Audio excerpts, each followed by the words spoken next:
finally, dumating na siya. So hello mga palangga, good day. Samahan nyo nga akong mag-open, mag-unbox ng ating bagong webcam. Bumili nga ako ng bagong webcam and wala, nabudo lang tayo ng mga nakikita natin sa mga social media sites, ng mga details about this web camera and I got so curious. So, ayun, chinek out na natin siya agad. Bumili nga ako ng eMeet USB webcam na 4K HD na yung quality ng video. Open na nga natin to.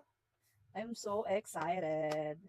Kasi ang dami kong nakikita at naririnig ng mga reviews about this camera.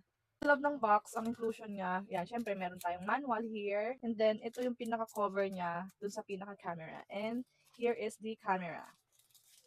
Well, ang galing See? Mabigat siya. Hindi kagaya ng dati kong camera. So, nakabit na nga natin yung eMeet camera natin. So, mapapansin ninyo, meron na siyang ilaw dyan. It means it's connected na dun sa pinaka-device natin. Ito yung kuha nung eMeet na 4K HD resolution. And I must say na, malinaw be. Pati yung mga darkness ko kitang-kita. Yung hindi pantay na kulay ko kitang-kita dahil nung nag-beach tayo. Try naman natin ngayon yung autofocus na ibinibida ng maraming nag-review na dito sa camera na to. Okay. Okay.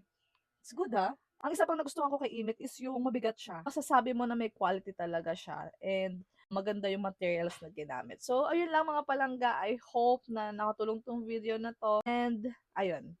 Bye-bye!